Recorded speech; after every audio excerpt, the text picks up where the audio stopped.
Hey, this is Reverend Wayne S. Pierce right here for the 10th of July, 2014. This is the Wayne S. Pierce Show podcast. How are you today?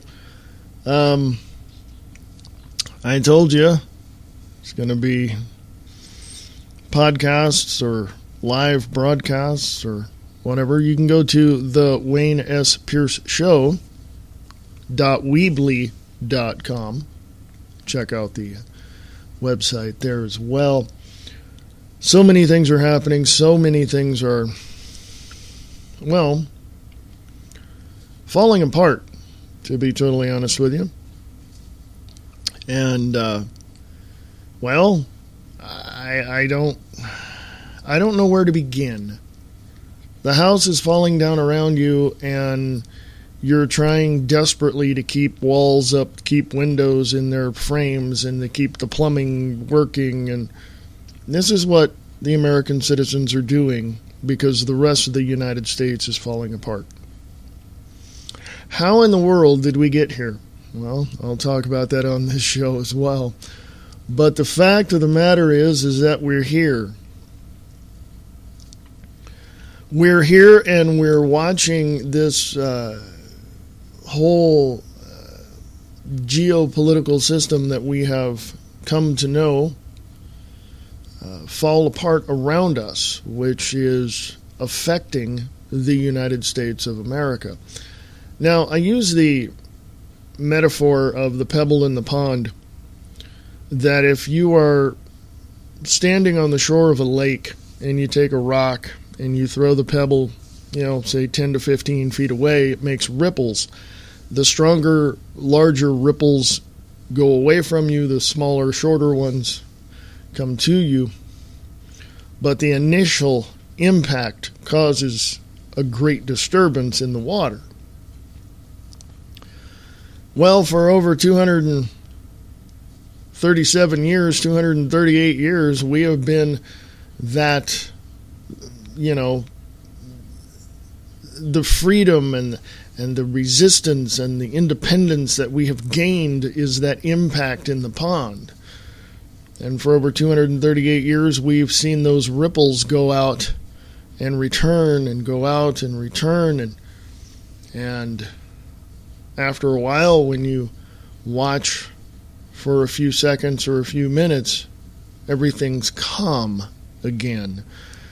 And this is what the United States has done, has initially thrown, been the pebble in the pond, and then we just, keep throwing stuff into the pond to keep continuing the ripples. And point is that it affects everything around us. It changes the dynamics around us. And so for years and years and years, we have disturbed that water. We have disturbed the pond. We have, done things in that we have been affected in the end. There has been no calm whatsoever.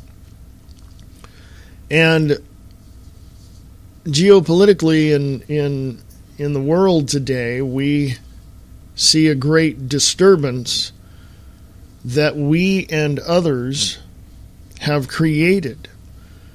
An aggressive, assertive way of doing things, and others had to defend themselves against that. And we ourselves had to defend ourselves against certain aggressive and assertive, ideals of other countries. So how do we see these things? How do we change these things? What do we do? How do we manage to overcome the limitations of our ignorance and become smarter people and use that intelligence to make better choices to steer this country in the right direction or to rebuild it and restore it? Well, that's going to be up to each individual. And hopefully coming together and communicating the right things for the right reasons. So anyway, this is the Wayne S. Pierce Show, of course, and you can go to the Wayne S. Pierce Show.weebly.com website to check that out. You can also email me at freeamericaradio@usa.com. That's freeamericaradio@usa.com. I shall return right after this. This is Reverend Wayne S. Pierce from The Views Expressed.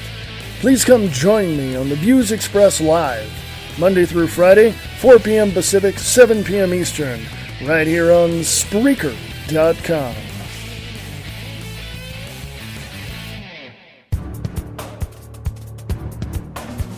The reality underneath the honesty.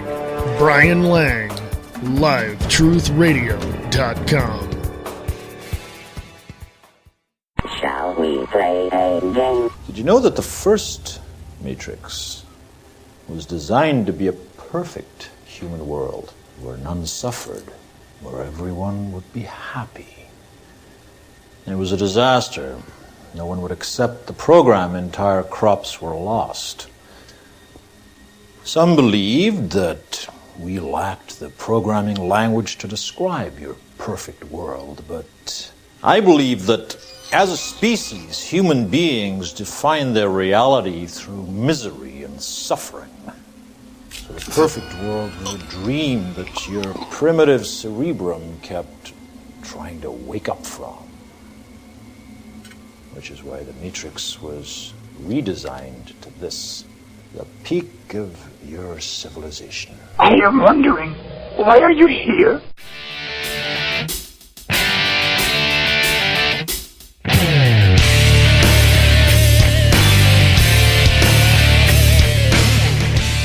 Hey, welcome back. This is the Wayne S. Pierce Show for the 10th of July, 2014. Got a lot to talk about today. Lots and lots of stuff going on. Obviously, the Democrats didn't like the Supreme Court decision in favor of Hobby Lobby, so they're drafting a proposal. Thank you, Mr. Democrat Nazi himself, Mr. Harry Reid, is drafting legislation to overturn the Hobby Lobby, or I should say the Supreme Court's decision in favor of Hobby Lobby. And they're calling it Hobby Lobby legislation. Well, it's not Hobby Lobby legislation. It's Obamacare, Affordable Care Act legislation, as it is. And facts are facts, folks. If a conservative says that certain things don't add up and they make the changes and the changes come out to be positive, chances are a liberal is going to be standing there saying, nope, we got to change that. We don't like the outcome. You know why, don't you? Well, in a general sense, overall, conservatives are, wanting people to have more freedom, more of their own stuff. They don't want people dependent upon the government. That's general. I'm not being specific. Democrats, on the other hand, liberals, on the other hand, want control of everything, including when you go pee, when you eat, when you have to, go to work, whatever. They want control over everything. And don't tell me they don't, because when you look at a quote-unquote democracy, that's exactly what a democracy is. Okay? Now, I really think, and here, let me give it to you right here. I'm going to point it out to you. Let me point this out to you as you hear me typing on my keyboard. I will tell you exactly what a democracy is, the definition of one, according to dictionary.com. A government by the people, a form of government in which the supreme power is vested in the people and exercised directly by them or by their elected agents under a free electoral system. Now let me go on. A state having such a form of government, a state of society characterized by formal equality of rights and privileges, political or social equality, the common people of a community as distinguished from any privileged class, the common people with respect to their political power. Now, what is a republic? Let me go and, as you hear me typing, tell you what that is. A state in which the supreme power rests in the body of citizens entitled to vote and is exercised by representatives chosen directly or indirectly by them, any body of persons viewed as a commonwealth. That's why the 13 colonies in New England are still referred to as the Commonwealth. A state in which the head of government is not a monarch or other hereditary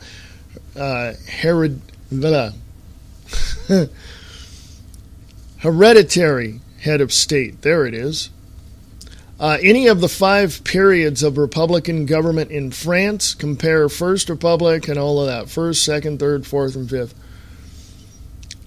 A form of government in which the people or their elected representatives possess the supreme power. A constitutional form in which the head of state is an elected or nominated president. Any community or group that resembles a political republic in that its members or elements exhibit a general equality, shared interest, etc.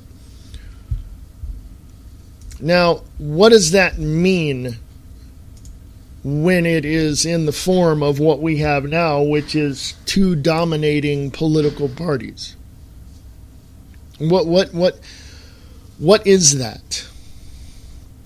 What does that mean? Well, what that means is that we have a common ground. The only unfortunate problem with, and I'm going to say this, the direct problem of both parties is not their commonalities in what they want, but their ideologies in which they stand on and their methods to achieve those goals, which means ego, complete and total ego. That's all. They both want, one wants the people to rule, equality. The other wants representatives to rule, but wants people to be free, all this and the other thing, right? Their commonalities are the goal. Well, they're free people, limited government, that kind of thing. Not the Democrats. Here's what happened in the last 50 years. Here's what happened in the last 50 years. Okay? What has happened in the last 50 years has been a complete overhaul of the political system in terms of, let's just say, ideologies. It's also the base that has changed. It's the base that has changed overall in terms of both parties being absorbed into a single, let's just say, pseudo party. I don't even want to call it that. I don't know what to call it, but they've been absorbed into a single entity. Look at it this way. Here's a good analogy. You got a train, with 2 engineers. One engineer knows how to, run these steam trains and the coal-powered trains and all this. Another one knows diesel and all of that and electronics and the whole 9 yards. You've got 2 different engineers, but you have one vehicle with one goal. Okay? And neither one of them really knows this particular engine. One may say one thing, one may say the other. You have two separate individuals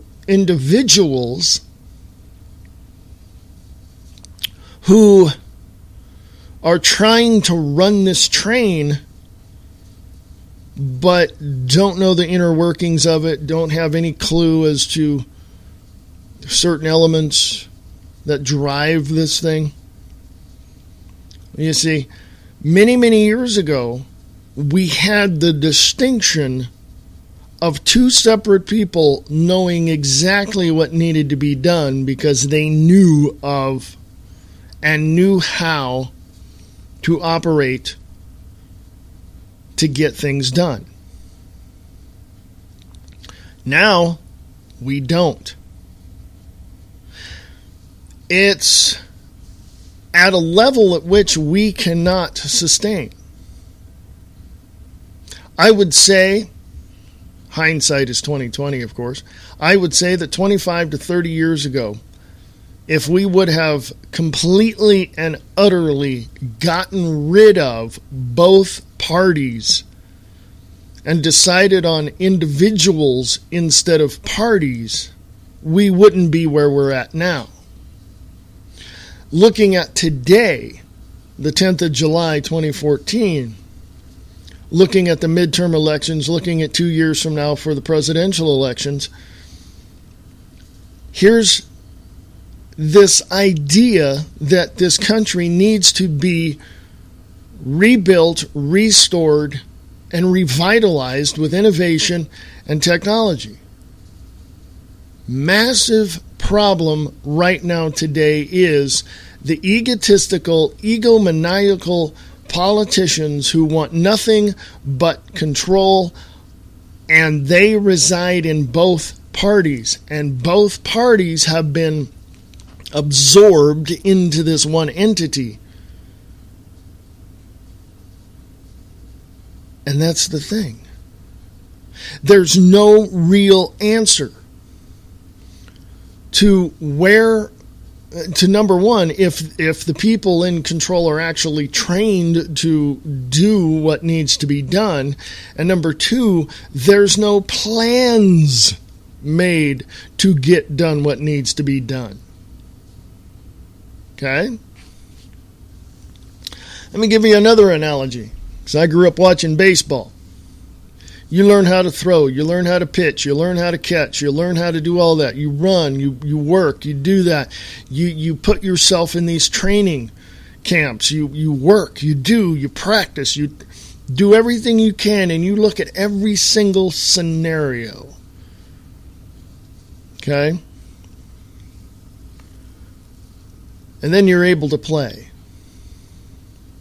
And the goal is to beat the other team. So your mind is focused on that. And you take all that training and you achieve a goal. Well, guess what? There is no training. There is no training for any of these politicians in the last 25, 30 years. There is no training for these people. None. Zero. Zip. Zilch. You know why? They've come out of a different area called judicial area. Now think about somebody who is a lawyer, because 95% of all congressmen and women are lawyers. Think about that.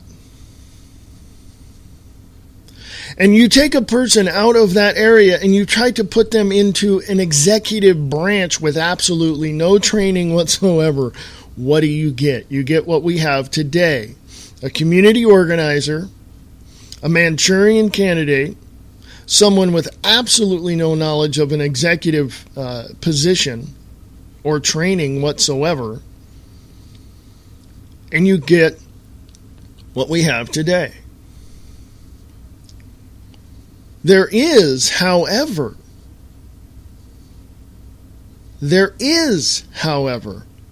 a a moment at which you see through the facade and understand that this person that we've put into this, well, we didn't, I say we, but this person in that executive position has absolutely no idea what they're doing. We had the false sense of reality to believe that we were actually voting for this person. We didn't. Let me tell you how this community organizer, this Manchurian candidate, this non-citizen became president of the United States. It's real simple. The people that trained him, moved him, manipulated him, paid for stuff, did what they did to pull the wool over the people's eyes. They bought the offices of every single person that has been in that nation's capital, in the White House, in the Oval Office, and every single person that backed him up. These elements of society bought and paid for each and every single office in Washington, D.C. Your votes that you had a sense of false reality to believe that got these people into those offices doesn't count. So think about it that way.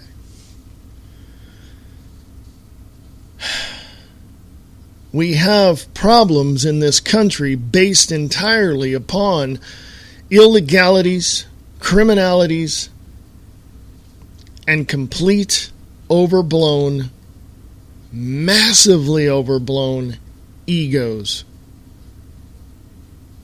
That is only part of the problem. I'll return right after this. It's New York, February 6, 1964. The Beatles are making their appearance on The Ed Sullivan Show in one more day. The Plaza Hotel is crazy with the preparations. Alex Frazier, a desk clerk, has secretly let his brother Freddie use the penthouse suite for the evening so he can wine and dine the girl of his dreams. What Alex and Freddie don't know is the Secret Service are using the same room to hide spy novelist Henry Lade. His most recent novel has attracted the attention of the Soviets and East Germans. The communist countries believe Lade may have secretly discovered their plot to bomb Fresno. Assassins are dispatched to kidnap or kill Lade, whichever is easiest. What Agent John Parker and Henry Lade don't know is the Beatles are staying in the same room for their first appearance on American television. Let's Get Laid by Thomas Amo, available on the Kindle at Amazon.com. For all you independent artists, musicians, and filmmakers, there is a place for you. Radio Rock 92.6 The Blitz. Go to radiorocktheblitz.blogspot.com. Your community radio station. Waking up the masses. Truth, knowledge, and wisdom for your consumption. Waking up the masses. News and views concerning the New World Order. Waking up the masses. Join Bob Brutus as he pulls back the curtain on the esoteric agenda which has been in play for a millennia. Waking up the masses. WakingUpTheMasses.com.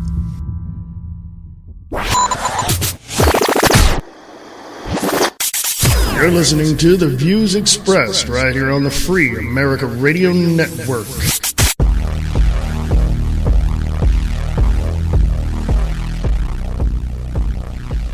Hey, you folks, this is the Wayne S. Pierce Show podcast for the 10th of July, 2014.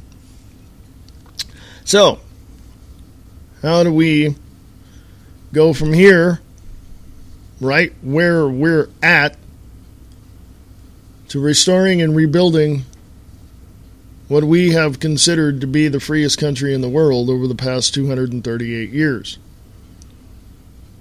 It's real simple. We need to get rid of both parties.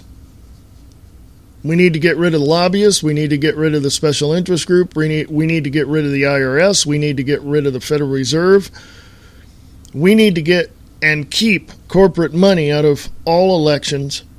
And we need for the people's vote to count.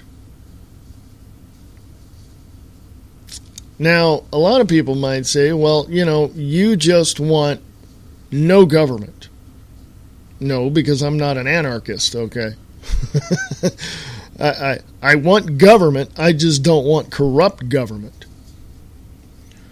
But when you look at the history of governments around the world for the last 3,000 or 4,000 years or more, you will see that no matter what type of, how many groups of people want a government, that government eventually is going to be corrupted by some form or fashion. Because of, and I've mentioned this before the break, and I'll move on after this, ego. Man's overinflated ego. Because you can never, when you run for a public office or when you get into this position of everybody's paying attention to you, you tend to think that you have power over them. And then you surround yourself with people who want to take that power one step further. And these people are just as egomaniacal as you possibly could be, or more than you can imagine. And what happens is they build around you this whole foundation, which you probably never wanted in the first place. You just wanted to be able to help people out. And you've allowed people around you to build this foundation that now you're expected to stand on. But your ego won't handle that. And you're being fed all these things around you, and in politics, basically, they're shoving all of this in your face, and the weight of that, the weight of those issues becomes corruptible, and that corruption then wears you down, and when you don't accomplish those things, these people around you tend to get a little upset. And they force an issue or go talk about an issue against you, and then other people look at you and think that you're incompetent. And of course, 4 years later, you're out of office. That's only a general overview. That's nothing specific, but that is how I see it. And it obviously tends to change over the years. That's the general way it happens, but it tends to change over the years. We wouldn't have presidents in power in the United States for, 2 or 3 or 4 terms if we didn't have people around them feeding them all this stuff, whether good, bad, indifferent, whatever it is. But Congress, because there was one president of the United States that had 4 terms, 16 years, Congress decided, we don't want that because now, and we can't. They decided to cut that, And here's the thing. As far as I'm concerned, anybody in politics should be there on a limited basis. So I'm for term limits. I'm for Congress meeting only 4 times a year, not continually like they do now. Well, how is the country's business going to be taken care of if they're not there every day? They don't have to be. They can go back to their states, help their governors out, do what needs to be done, and within the age of technology that we're in now, they can Skype.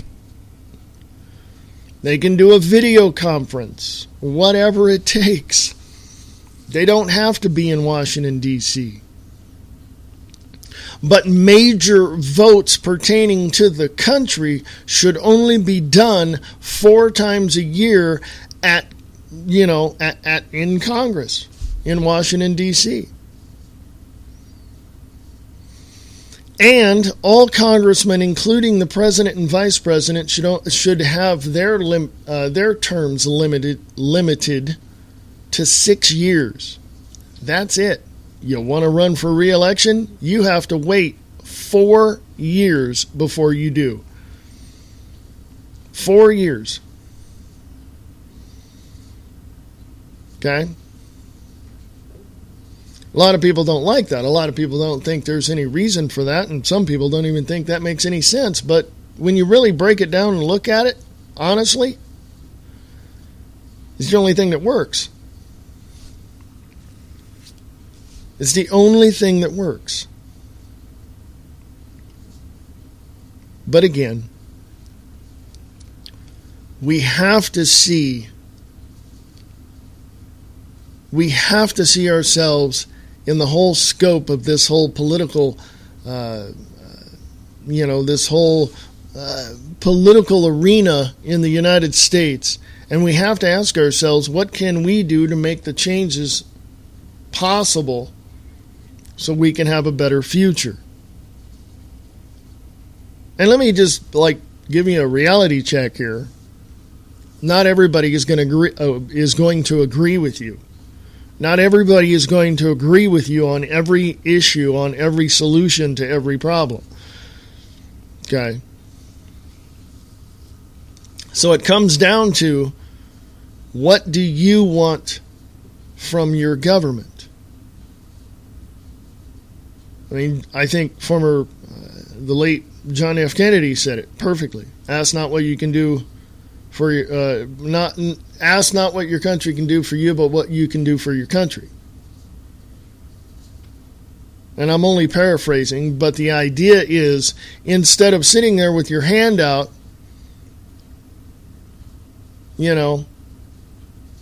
find out what you can do to help your government get out of the hole it's in. And that's where I want to go next. We're so far in the hole. Have you seen Debt Clock, usdebtclock.org lately?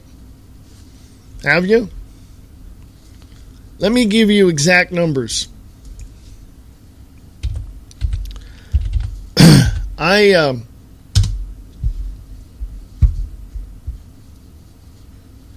want this whole economic system to collapse so we can rebuild it, get rid of our debts and rebuild it. We are currently the U.S. national debt is 208%, $17,587 billion. That's the current national debt, and it's going up and up and up as we speak, and that is for the 10th of July, 2014.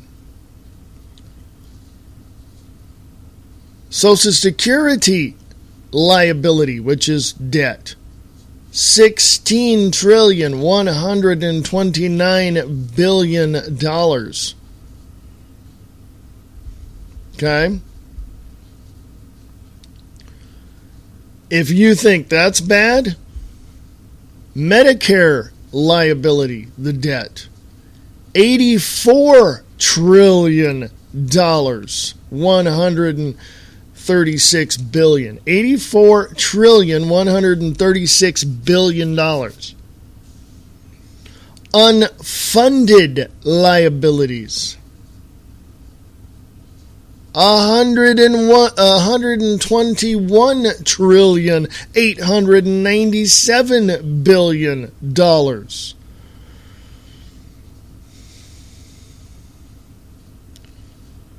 You think that's bad? Credit card debt, $891 billion, 351 million dollars, and going up and up and up. Student loan, Student loan debt, $1.287 trillion. Mortgage debt, $13 trillion. Total personal debt, $16 trillion. U.S. total debt. Now, U.S. national debt is $17.5 trillion. U.S. total debt, $61.522 trillion.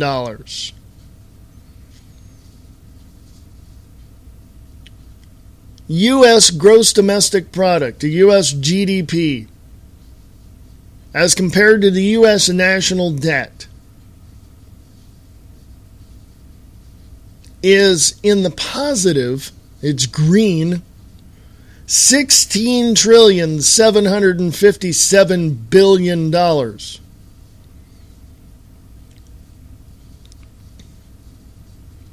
Guess how much we're taking in on taxes?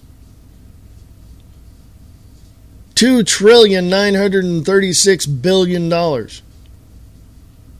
Remember, folks, the U.S. national debt is $17.5 trillion. The U.S. federal tax revenue is $2.9 trillion.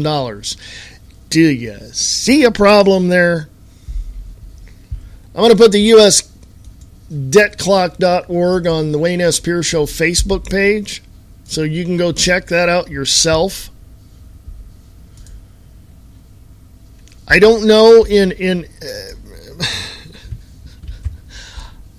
I had math in school, okay? And even on that basic level, I know that we are completely bankrupt and gonna go over the cliff anytime soon now. I know this. Okay?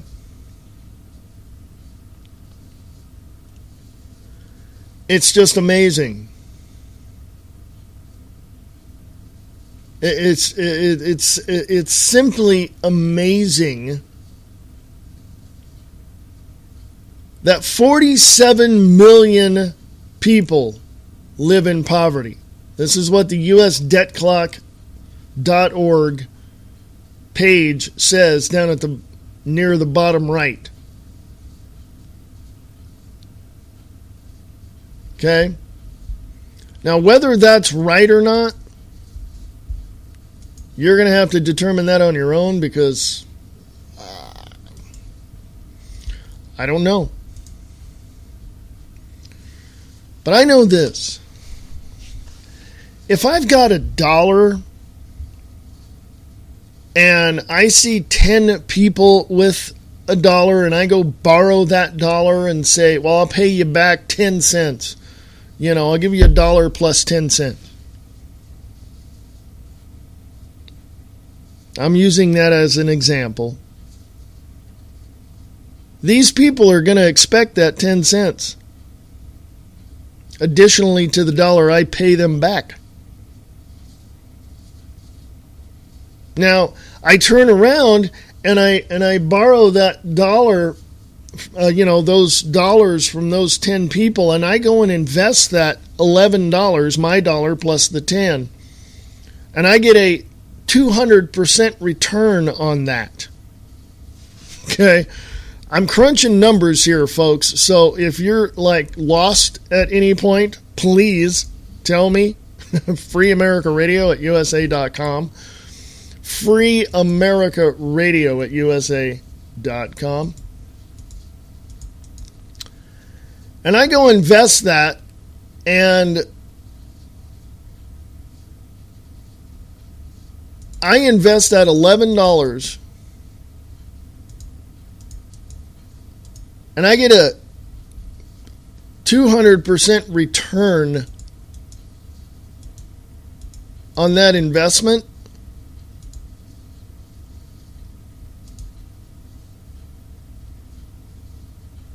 Then what am I getting back? Okay? So let's see. I got my calculator, my trusty handy dandy Windows calculator up here. So $11. I'm punching this in. I do it this way. Times 200%. There's 22 equals 242. So I pay back those people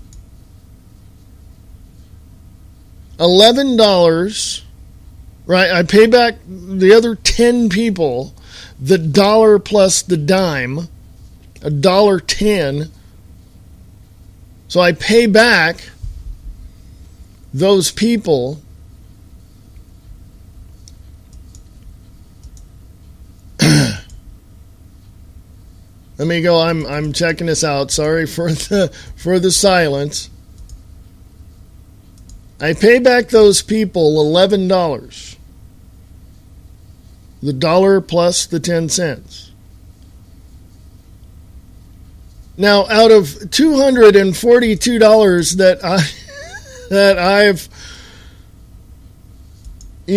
gotten back in profit, or I've gotten back in that investment, I keep $231, but I give them back their money. To me, that's not fair. And that's exactly what the U.S. government is doing. They're taking more and more and more of our money, investing it, making a huge profit, and not giving us any of the money. They're borrowing $1 from us. They're investing it, but making 4 times, 8 times, 20 times, 300 times more than, on it than we could. And they're giving, not only are they giving that dollar back to us in certain ways, in gifts and in services and stuff like that, but now, additionally, we've got to pay more than $1 to use those services. You see what I'm driving at here?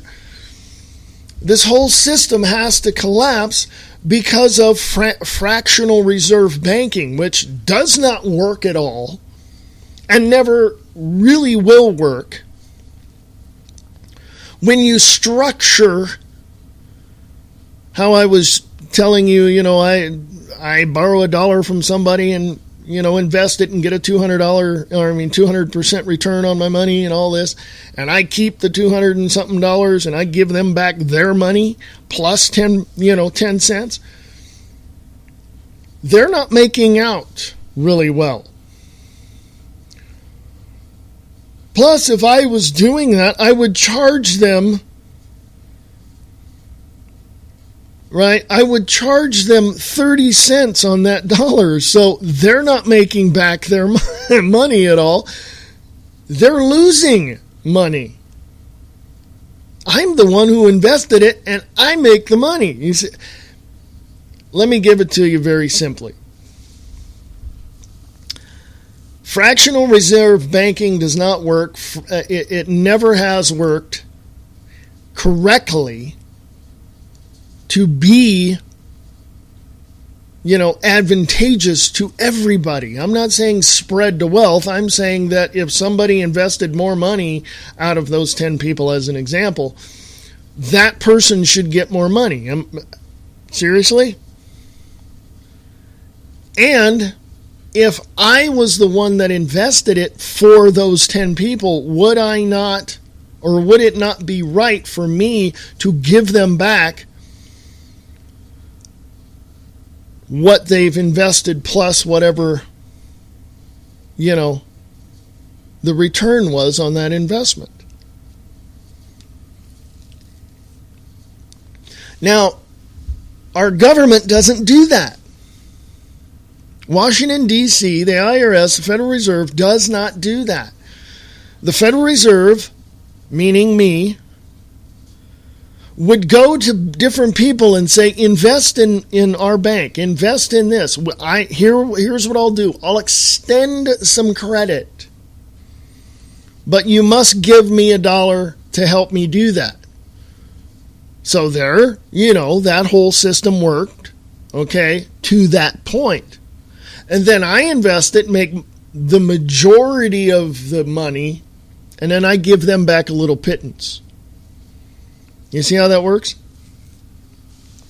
This is exactly why we don't need the Federal Reserve, we don't need the IRS, we don't need any of that, or the corporations that actually run those two organizations, private organizations, and we need to put the money back into our pockets. Now, prior to 1913, we kept all of our money.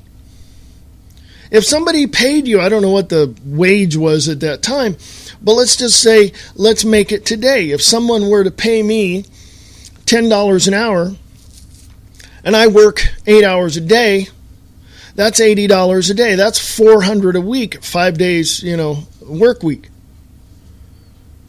That's $400 a week. That's $1,600 a month, gross. When you end the Federal Reserve, you end the IRS, guess what? You keep all that money. Except where appropriate when you live in a state where there's a state tax. And then out of that $1,600, you may take home $1,500, maybe $1,450, But I would rather keep that money than, give a third of it to the federal government that isn't doing anything for me, that isn't giving me anything in return for my investment into, their organization.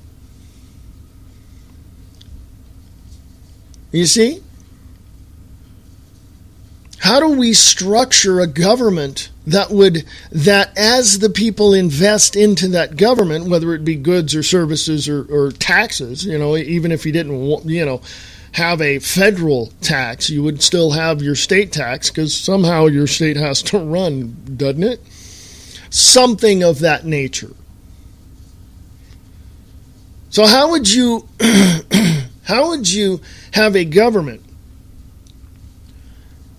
that would use your investments, your, as Bill Clinton called them, contributions? How would that government return that investment or those contributions back to you when they invested in something that was good? Well, first of all, we have to tell all the countries that owe us money, you've got 1 year to pay us. That's what we need to do, because we are in tremendous, or those countries, somewhere, there's some debt to be paid. In our trade agreements, there is some debt to be paid. Look at all these other countries and say, you've got 1 year to pay us all up. If not, we're going to cut you off. I mean, that's just the way it is.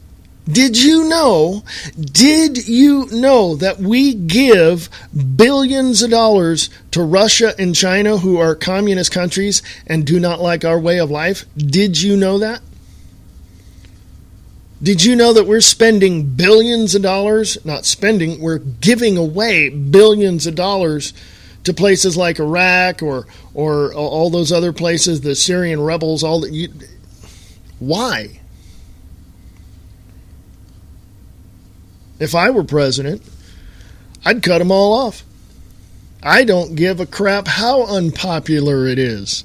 I would cut them all off.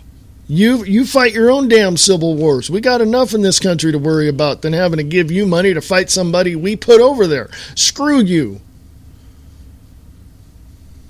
I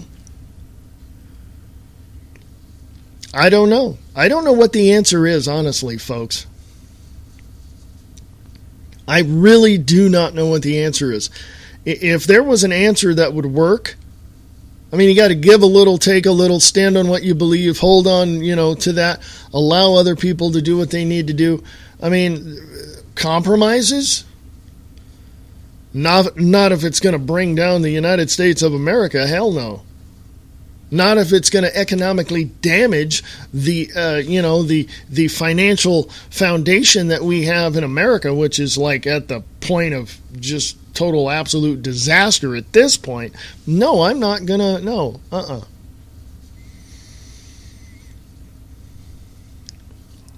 But if someone needed something, I myself personally, if I were president, I would go over there. I wouldn't send an advisor or some negotiator. I would go myself and say, what do you need and how can we help? We're not giving you money to fight your own damn civil wars. I'm taking that off the table. You ain't getting one dime. You handle your own civil wars your way. You have a right to protect yourself. You take care of that. But if you need food or if you need, some fuel or something like that, you need a school built or some, that's fine. We have organizations over in America that we can help, that would more than happy be able to help you out. Well, let me break it down even simpler than that. If you owed you go to your bank, you have a credit card through your bank, through your MasterCard, your Visa, whatever, and it's through your bank account. If you ran up a $10,000 debt against your account, you'd have to pay it, wouldn't you? You can't go into the bank and talk to the president or talk to the manager and say, I'll pay that off. All I need for you to do is give me $20,000. Just loan me $20,000. I'll pay that off, but I just need $20,000. Well, that means you've got $10,000 in credit because they're going to pay that. The bank's going to pay that off. You've got $10,000 in credit, and then you're going to go run up another $20,000 in credit. $20,000 in debt. It's ridiculous. This is what the United States is doing with your money. They're saying, give us the money, allot us, billions of dollars to do this, this, and this, and we'll pay you back. Well, I haven't seen one dime in return in my investment in America. Have I? Have you? Where is it coming from? And more importantly, where is it going? Should we, the people, not demand of our leaders to show us the books and say, I want to know where my dollar is going? Go back to that, scenario where I borrowed $1 promising to give them back their dollar plus 10 cents on top of that.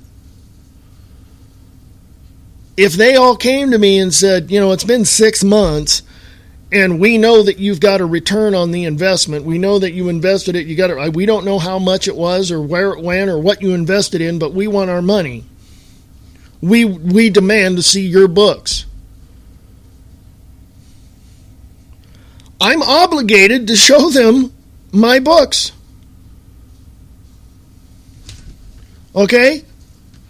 We don't have this type of demand in the United States of America.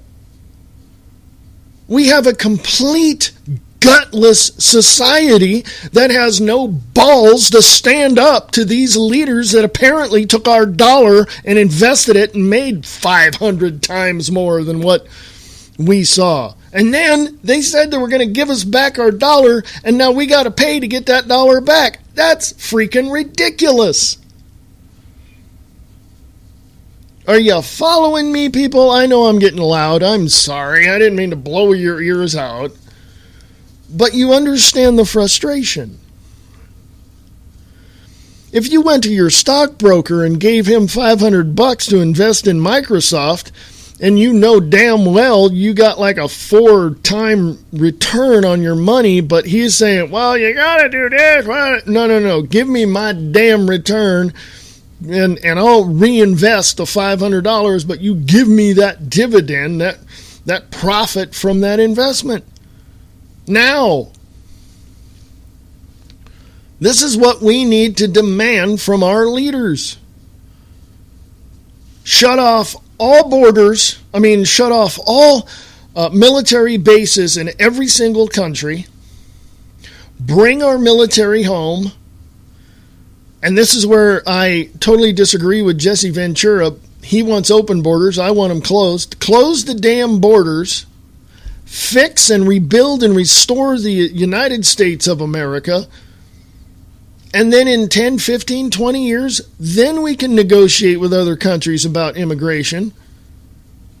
And probably in that same amount of time, discuss and negotiate with other countries about trade. We need to fix this country. And once we get all of our military back here and get all that done, we need to look at our leaders and say two things. One, you work for us. You're not moving until we know what you're doing. And two, you want to invest our money? You're going to show us the books. Where is it going? What's the investment? What's the interest? How much are we going to get paid? Now, I know that's a lot to ask for. I know that's a lot to demand. But I guarantee you, once you get up in the face of these politicians, I don't care if it's your freaking city council in where you live, or your county board of supervisors, or your state legislators, you get up in their face and you tell them, here's how it's going to be, Mr. Jackass. You're going to do this because I, the person that voted you into this position, am demanding that you do this. Now, I know a lot of politicians who will not, even bow down to the voters. And this is the problem. Let me go back to the reason for the problem. Massive, unadulterated ego, period. Okay? That's it. Period. Ego, period. It's the death knell of any politician, because it then leads to a massive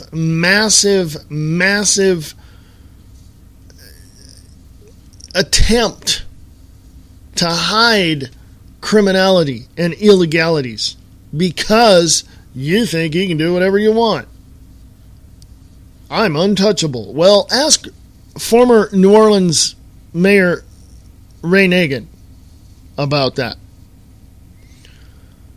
Ask what's his face up there, the former mayor of Detroit.